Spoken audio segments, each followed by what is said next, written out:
Recording in progress.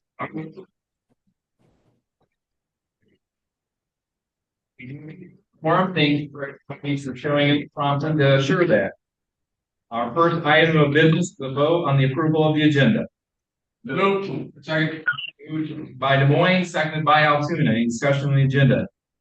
Hearing none, all those in favor, please say aye. Aye. Aye. Aye. Opposed, same sign. All right, thank you. Agenda is approved.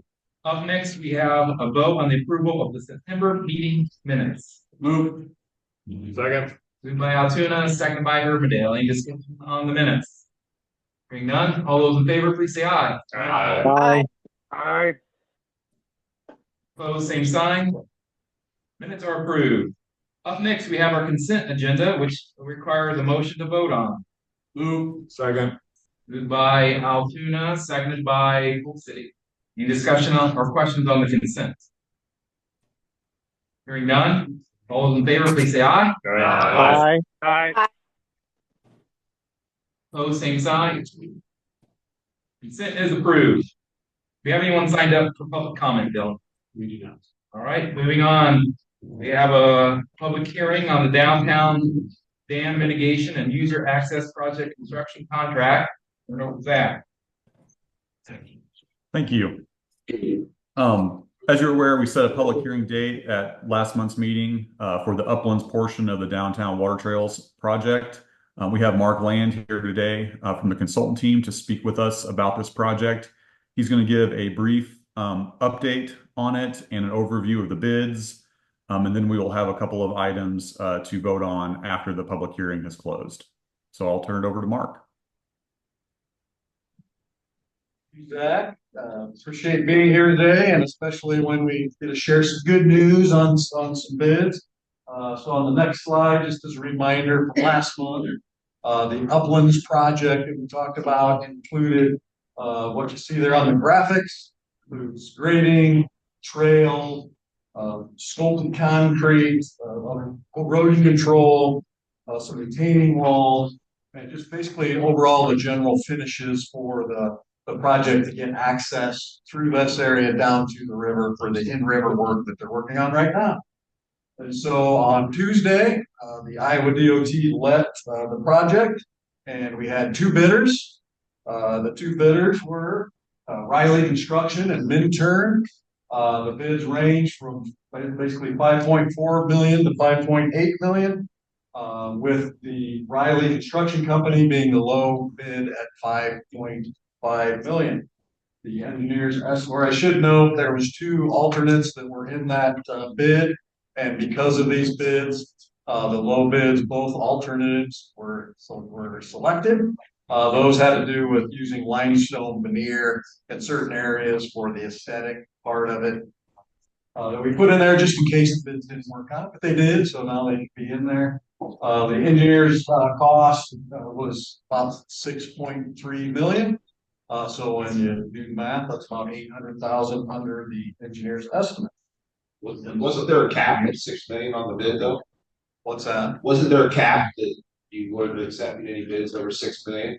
Correct. Yeah. If the bid went in, so it was 5.5. So right. Turns out the way we wanted it. So we would recommend award to Riley Construction. And just kind of for a little bit of the next steps that we had talked about previously, the meeting today, the next steps would be the Iowa DOT would move forward with contracts that the MPO would sign, moving forward with construction January with 125 working days, with the idea that the entire project would be completed so that come around August of 2026, the project would be open and ready for use by the public. Any questions? I just want to make sure I understand the alternative Yes. bids that are going to be accepted or included in those numbers, or will need to be added. They were included in those numbers.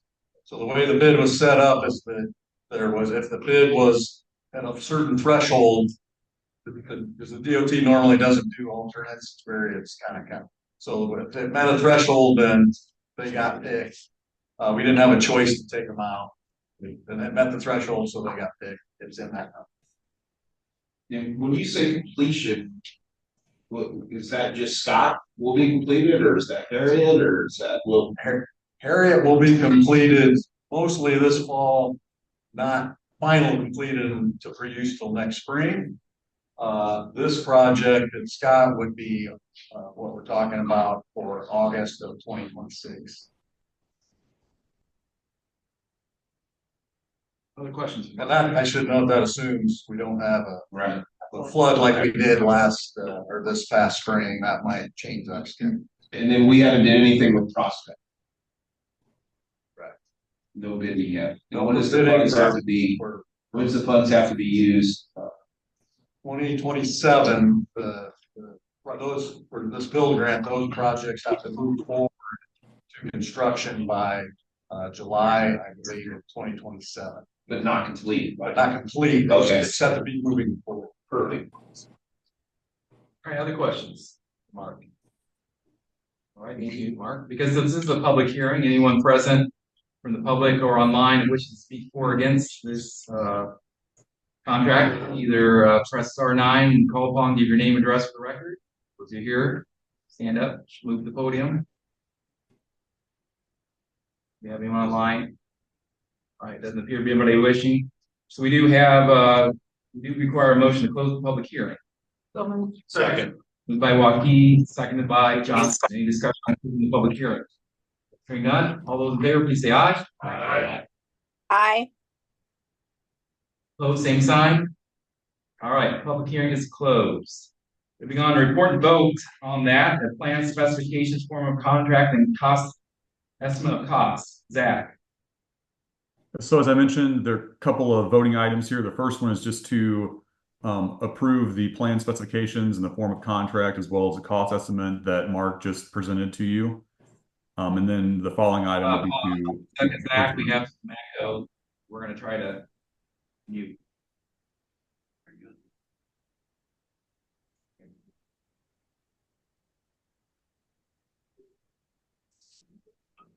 We can ask anyone that's online to mute. We'll try to figure it out. Go ahead, Zach. We'll see if the echo has been resolved. How's it sound now? Still is. Well, only Zach and the owls have their mics off.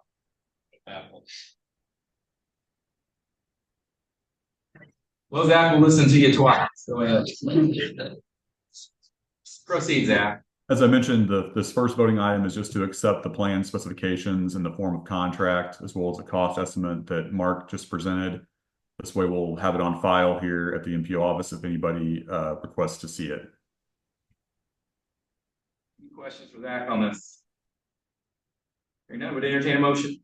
Move. Moved by Second. Joe, second Second. by Carl. Any discussion on this? Sorry, Dean. That's okay, I understand. It's in work. You can't get all all of needed. Boy, hanging up. Boy, mom.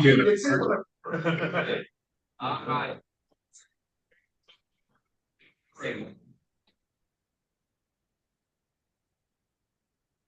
Opposed, same sign. Motion is approved. Up next, we have a report and vote on contract for phase 1 dam mitigation and user access point. Zach. Thank you. This item is to approve the contract that Mark mentioned with Riley Construction, who is the low bidder for the Uplands portion of this project. Once this has been approved, we will work with Iowa DOT, who will work directly with the contractor to get the contract signed. Questions for Zach on this? Hearing none, would entertain a motion. Move. Second. By Moines, second by Altoona. Any further questions or discussion?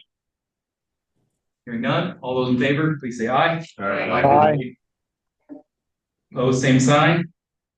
Motion is approved. Thank you. Moving on to item 9, report and vote, MPO member request for service. Gunner. Good afternoon, everyone. Going to give you a real quick update on a request we received from a member jurisdiction, that being the city of Windsor Heights. They reached out to us asking if the MPO staff would assist with an update to a grant application to the RAISE program.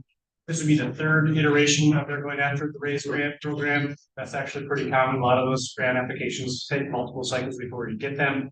Bringing this to you today because this was brought to us after the adoption of a work plan, therefore it's not in our work plan. Because it's not a work plan, I'm going to talk with you about whether or not we go through with this. Staff did run this through our MPO involved decision tree, which the policy committee previously adopted for situations like this. I will note that we do believe staff has capacity, and the way staff is envisioning this working is that staff would charge an hourly rate for time spent on the grant application, with the first 10 hours coming in at no cost. I do also want to note that if the grant is successful, that the city has mentioned that they would possibly be interested in having the MPO staff administer the grant as well. Today is not that discussion. If we get to that point, we'll have that discussion again, but just want to make sure that you all see what might be coming down the road.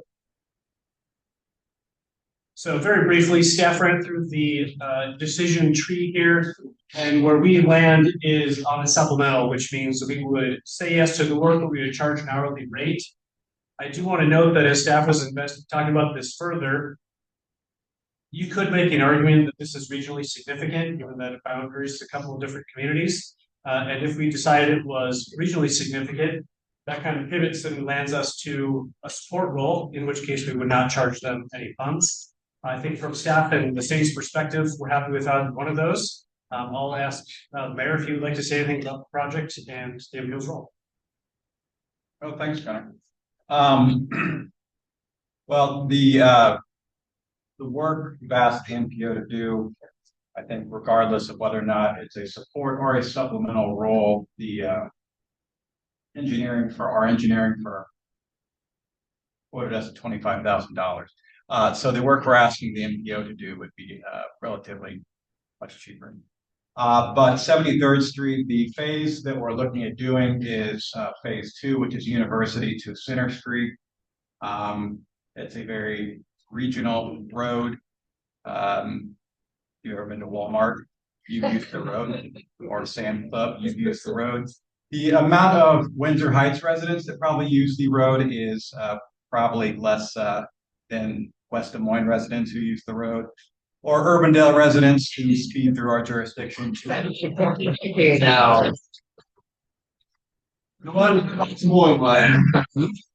Everybody's trying to get through Windsor Heights.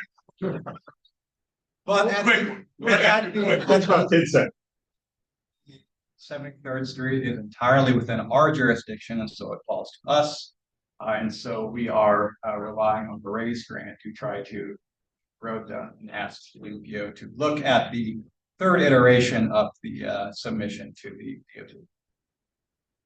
I'll make one note that we had a debriefing with Federal Highway last week, and they indicated that this fell to the recommended category, which is a very positive sign, and with some work that could get to potentially a highly recommended category. So while incredibly competitive and still, still haven't got to really perform in order to get it, it was not that unrivaled. So it was a positive briefing from Federal Highway. Did you get some money from Dowling? Can ask. Well, not like it. Haven't you got lots of speeding tickets? Yeah. Is it voting? Yeah, it is a important vote, so if you feel strongly what I think staff is looking for direction here from the committee on is whether it's supplemental or support. And remember the difference being that supplemental is they will pay and support is there is no charge. I would move to support. Second. And moved and seconded to support by Des Moines. Discussion on this. Hearing none, all those in favor, please say aye. Aye. Opposed, same sign. All right. I'll abstain. We'll know that. Motion is approved and move into a support role. Thank you. Moving on, we have a report and discussion on governance implementation, and that is Dylan. Thank you. So last month we brought to, really over the last couple of months, we've been talking about governance. And last month we voted to receive and accept the governance assessment that Cass Hall's done. Within that governance assessment, there were a handful of key recommendations and themes, and those themes have been summarized and they're up there on the screen and were put in the agenda packet too. Those themes really boil down to what are the expectations that the MPO has of its representatives, i.e. all of you, how do we enhance engagement from our board into the MPO's process, and then also what do you all expect from the MPO getting into strategic planning and so forth. So what you see on the screen and what was in the agenda packet on this page was really just those key bullet points from the assessment itself. What we have done in the last month was to take those items and flesh those out and come back to you with some recommendations that we have for how we can implement this and move forward.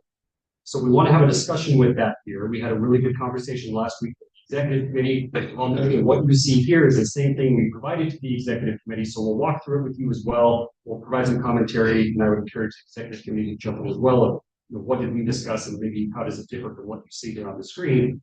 But we really want to hear from you because these are our ideas. We will run forward with these, but we want to hear from you. Of, do you have preferences? Some of these have options.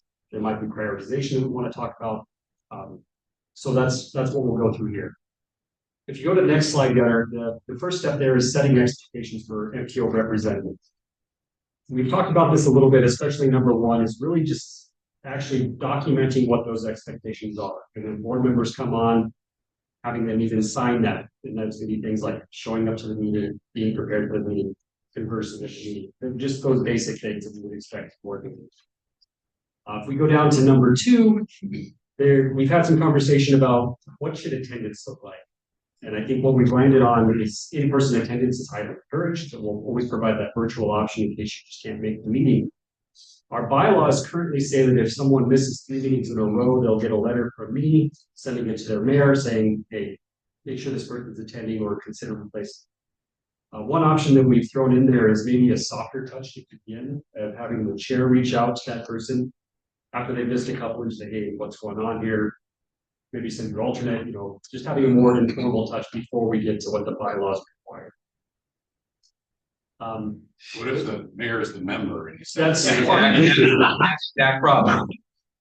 And the bylaws say after 3 meetings in a row, which sometimes can be a lot. And there's some people that miss 2 meetings and they show up, and they miss 2 meetings and they show up. So they've missed a majority of the meetings, but they've technically not violated. So that's again another reason to have that tweak. Number 3 on there gets to the orientation process. And this is something that we've experimented with over the years. Currently, we do more one-on-one orientations as someone new comes on the board to sit down with them and go through some things. We've also tried doing a more formal, everyone get together at once type of orientation. And this is where I appreciate some feedback, especially if you've gone through this recently, if you can remember going through this anyway. Do you prefer it one way or another? And it doesn't have to be an either or, it could be in all of the above too, but just for our standpoint, it's always good to hear feedback of how do you like doing this, whether it's with the MPO or other organizations you've been involved with. I would say the larger in a way, because sometimes you bring out questions that you might not think about, but somebody else would. So you kind of learn from each other. And I think it would be easier to do one larger one. Or It's nice to have sessions. I mean, it's not like you have to have one day to be done. I would say that it would be more beneficial. Because like I said, sometimes you hear maybe somebody's had a little more experience on it or been on the past as long as. I think would it be helpful to a newer member like myself? I haven't been here that long. I could use just a refresher cheat sheet, like all the acronyms, what the acronym means, what that does, where that money comes from, what that money's for. This acronym, that's what this means. That because those of you who've been here for a long time, you just spout out that acronym, you know exactly what it means. Sure, I had my orientation, but I drink a lot. At least you're honest. You will get that from me. So I mean, I don't necessarily need a media, but I just need a little cheat sheet about what is everything that. we do produce a representative handbook. Typically, that just goes to the newer representatives, so they have a link behind that has all that information. But we can make that available every year. We'll update that. These people who laminate and put it on the table. One sheet back. We need to catch We just need a little more help. and we need to catch you earlier in the day too. Yeah. Never drink before meetings. couple other ideas that we tossed around. One would be more of an ambassador type. So some of you have been around a little bit longer, maybe we can match you up with a new representative to bring them up to speed, so it's not always a staff to staff or a staff to board member situation. That's you, Bob. Yeah, You're the ambassador. I'll take out Dean Uppergreen. There you go. All right, Bob. Tools, Association of MPOs has a nice 101 type program, and it's like a in-depth, several hours long. If someone really wants to get into the weeds, okay, we can offer that to you. And then finally, I think maybe what Mayor Bozeman touched on here, but it's just having ongoing recaps of some of this stuff, so we can build in lessons, for lack of a better term, into these agendas, so that we get into before we get into something heated in the middle of it. That's not the time to stop and pause and remind everyone before we get into it. Here's what the STP process is. Here's why we do it. Here's the requirements, and then the next one we start to do it. The final thing that within this section is we had some conversation about what the executive committee's role is, and we want to be sensitive to just because we've always done it one way doesn't mean we need to continue doing that.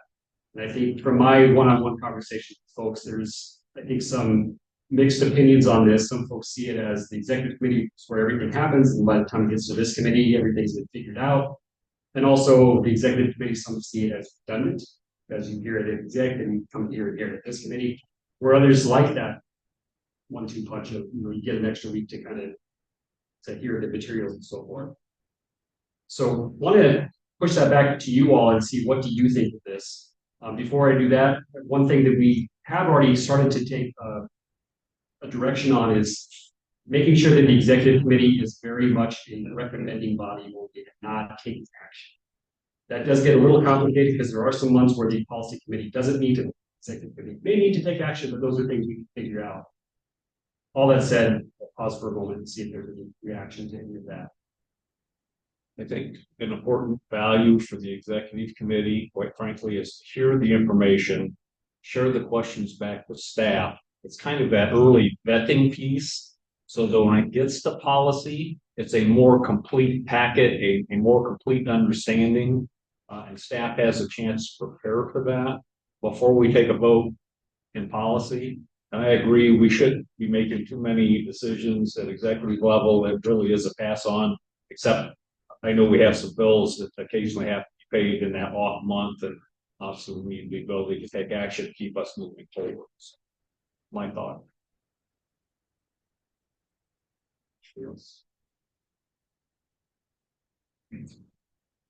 Before we move on, I'll share a comment shared in the chat from Mayor Phillips of Norwalk. And he says, make sure the alternates are invited and encouraged to go to the orientation sessions. Yes. And that reminds me too, another thing that was discussed with respect to the executive committee is that could almost be a work session, and others can tune into that if they want to. So that way, if you're not an executive, you still want to hear that how the sausage is made, for lack of a better phrase, you can tune into that and have that option too. Moving into member engagement, there was a lot of discussion in the governance section and what we talked about last month of committees and using more project-based committees. So what you'll see up there on the screen is really figuring out how do we start setting up those committees, what's their expectations, what kind of projects are these, when do we need them and when do we don't? And then what are the rules of engagement? Are we online or in person, and that sort of thing. So I think there's a couple of ways we could go about that in terms of how we identify which committees people are involved with. We could send out a survey and say, what are your interest areas? If you're interested in financial stuff, get assigned to that. If you're interested in bike ed stuff, get assigned to those committees. Or I think what we prefer a little bit better is when we put together our annual work program and we talk about all the projects that we're going to be doing, and again, inviting the alternates to that too. That's the time to identify the projects, identify the committees, identify who's going to be on the committees, and just kind of do all that together, because then you'll have more context of what's going on, what's needed from the organization. But I know everyone's busy, you don't want to get every committee all the time, so we want to be sensitive and make sure that this works as best as it can for all of it. So, I mean, like technical committee, some of those things that our staff is on, are you asking us? We want to start joining that instead of staff? No, I think these would be committees, so a long range planning steering committee, for example, or the funding subcommittee, or more topic based or project based things, where the technical committee and the policy committee, they're evergreen, always meeting every month type of things, cover every, this would be the stages, the subcommittee before you get to those. But speaking of the technical committee, I think it would be good to engage them in some of these project committees as well, where it makes sense, so that we're hearing both from the technical folks, but also the elected policy.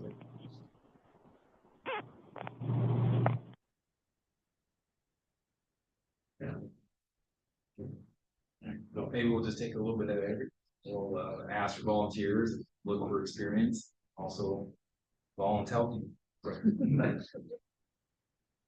And then the other side to this on the right hand column is really looking at how this committee operates. And you've already seen some of this in action, I think, of putting more things under consent, so there's more time to talk about the things we need to talk about, not being bogged down on the routine days. One idea, though, that we wanted to throw out, get your reaction to, is having a way to have more engagement from all of you in these committees is to try to limit the amount of time that staff is speaking to you and talking at you, and really try to encourage you all to talk. And that's maybe by having you lead more of the conversations. So if we do have more committees and things come up from those subcommittees, rather than staff, it could be those committee members doing this. We've experimented with this a little bit. For example, when we have the funding subcommittee stuff, whoever's the chair at the time, oftentimes leads that, and that seems to work well. Again, we realize that's a lot of time and commitment to prepare and everything too. So we want to find the right balance there. So I'd be curious if there's any reaction to that.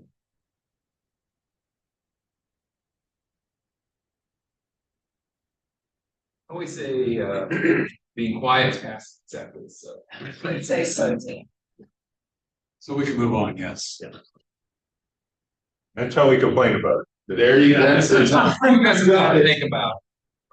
it. Tell them, been around a while. One or two, I don't want to look, it's an idea of a speaker series. This is something we have done in the past.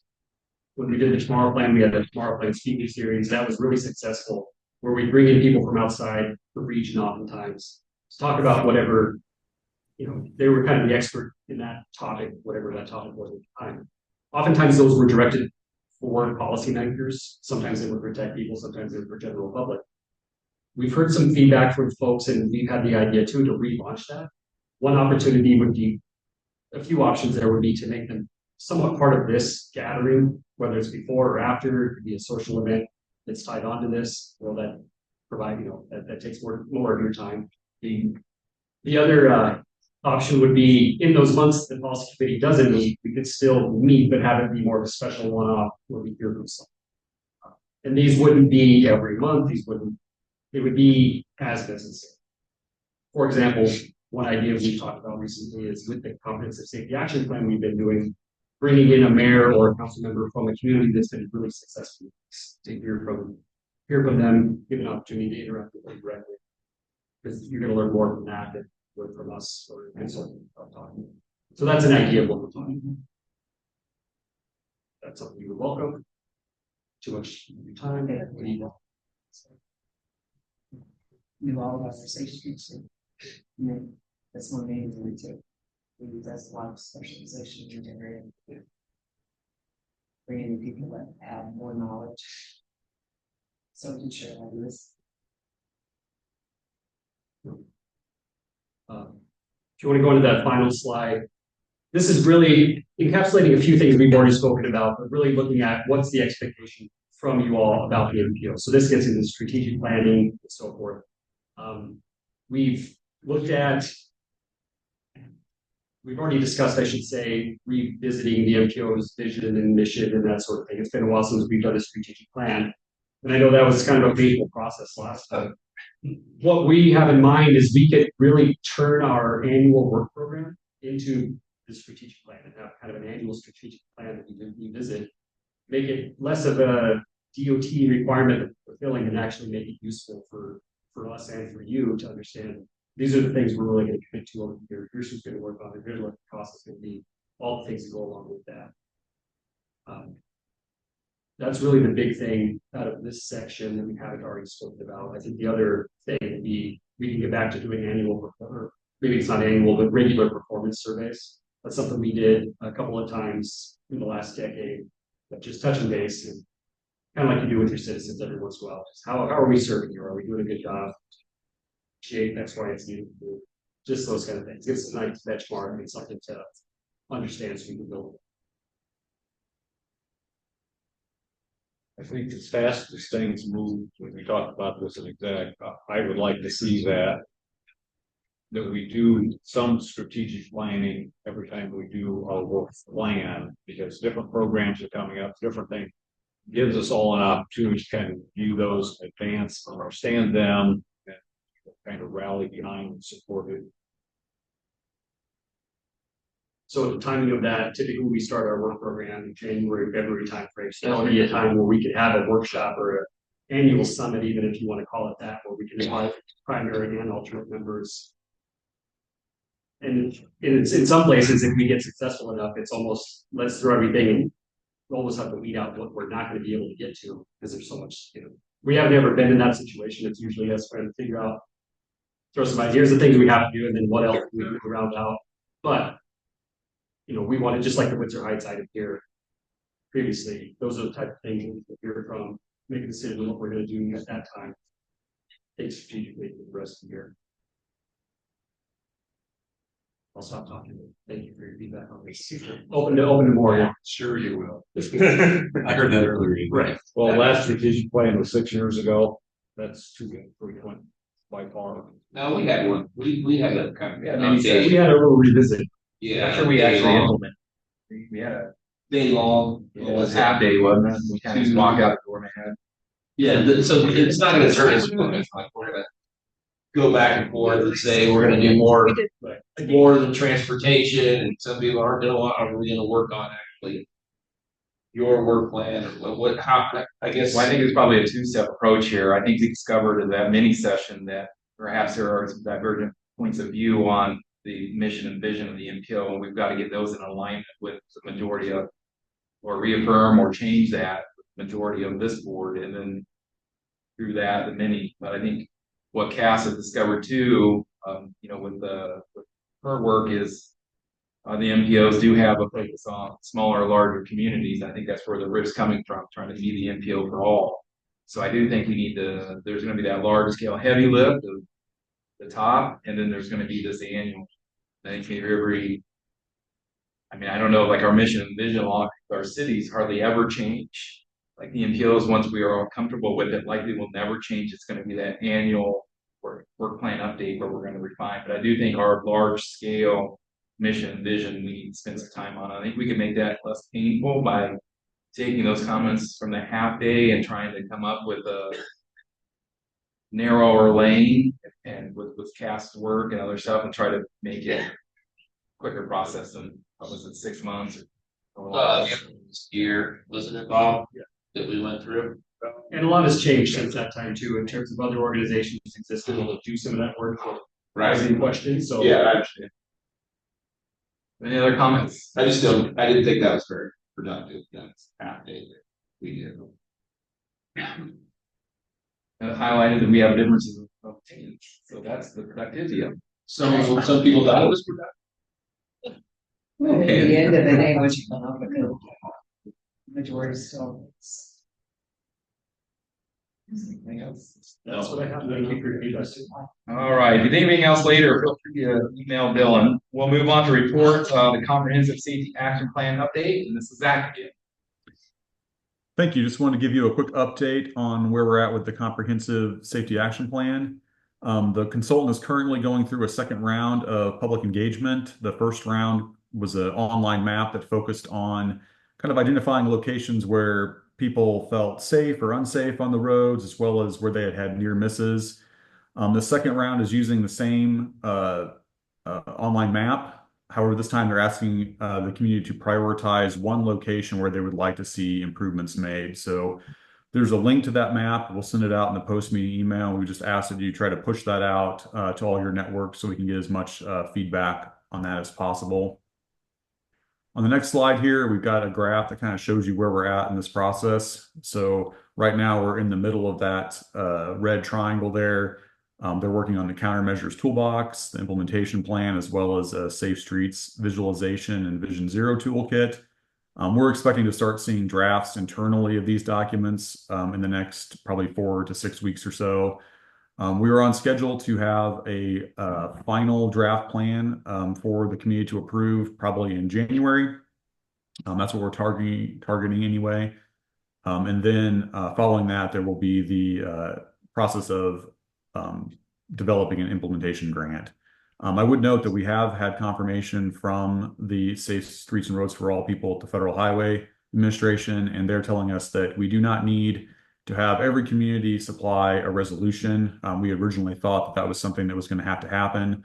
That is not something anybody who wants to apply for the implementation funds could use the MPO resolution and commitment to show that they are committed to this as well. So just wanted to make you aware of that.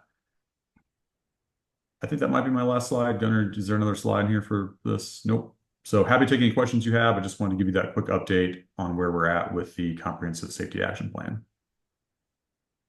Questions for Zach? The appear being Zach, we'll move on to the report, carbon reduction program funding applications, and turn back over to Zach. Thank you. We wanted to update you on the carbon reduction program application and the process that we've moved through so far.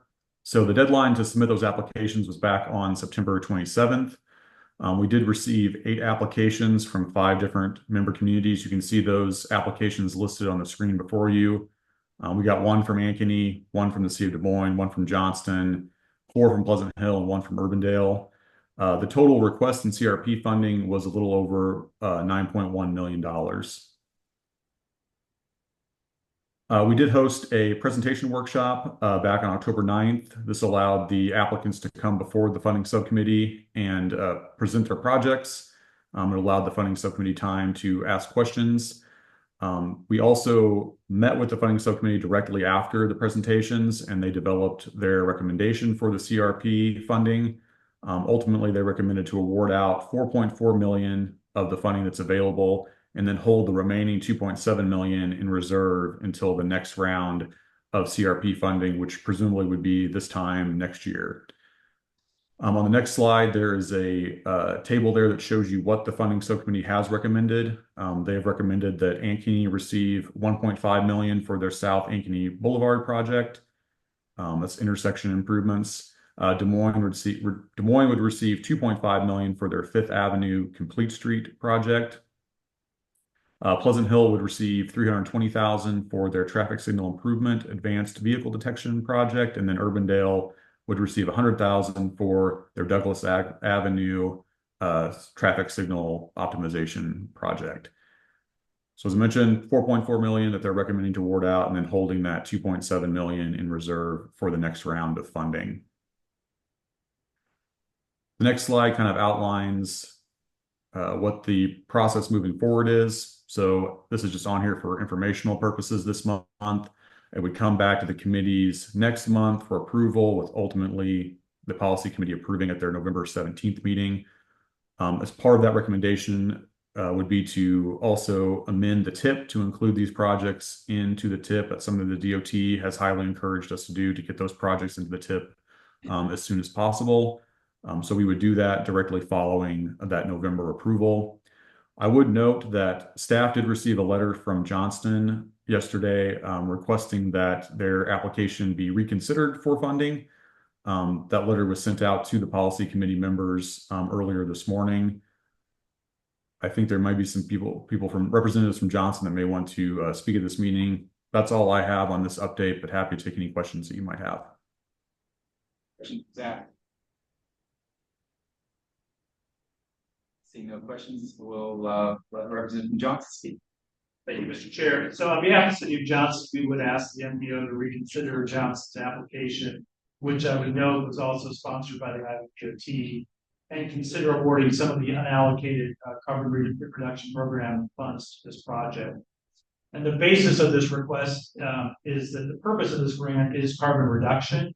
And on that measure, Johnson's application scored the second highest in projected carbon reduction, and significantly higher, at least 6 times higher, in fact, than 3 of the other grant awardees. Additionally, the application addresses all the other evaluation criteria that was required as part of the application. As Zach noted, and we greatly appreciate the fact that the letter that we submitted, as well as the grant scoring, was circulated to all the policy committees. I think that helps to score the differences between the various applications. But we would ask that this item be returned to the funding committee to reconsider this award and consider using some of those unallocated funds to award the application that is submitted on behalf of the city. So thank you very much. Any comments on that request, reconsideration? Mr. Chair, I think I'd like to at least have the committee look at it. I don't think we're under any rush to make a decision. I respect the city of Johnson's request. I think we should take another look at this. And we'd be happy to. I think that to discuss a committee that it was not that it was a good project. I think it was the timing of the project that was going to occur. And basically you're saying come back next year because you think it is a good project and we funded it at that time. But I mean, we'll certainly take another look at it. Is the timing of the project changed? Well, and I think we tried to address the letter some of those timing questions, Okay.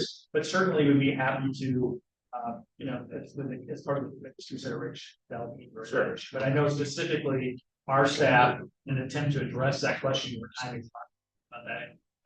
About that, but we actually, I believe, have funding in our CIP related to this project, as well as working very closely with this project. So, I can't specifically answer timing questions here to that, but I'm sure that would be. If I could, thank you.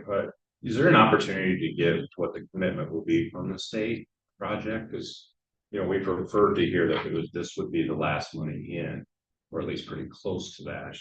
And so it would be incredibly helpful to know stay in 5 million or 15.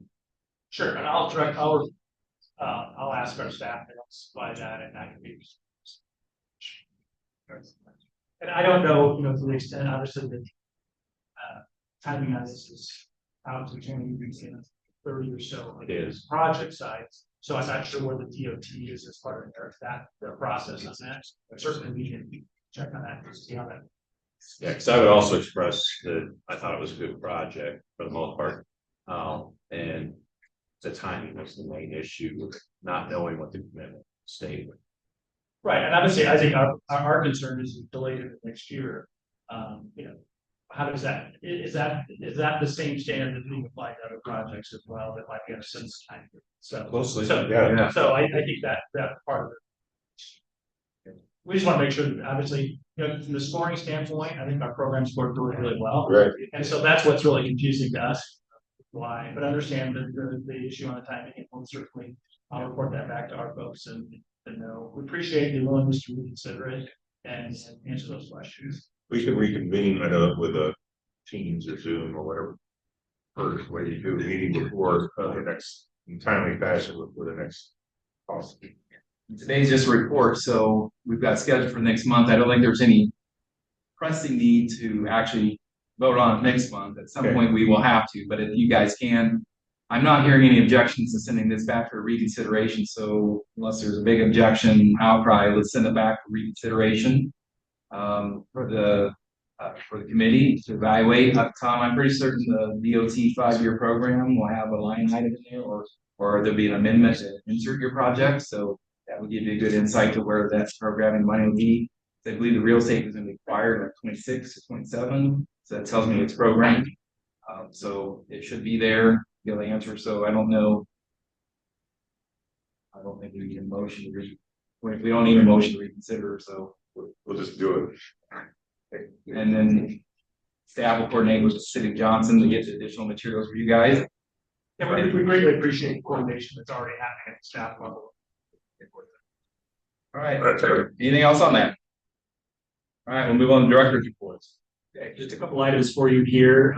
One is that our audit is underway. The auditors were in the office last week and they wrapped it up within their work in the office within that couple of days, which is really positive. And Rhonda can speak if there's anything in particular, but I think it's going pretty well from our standpoint.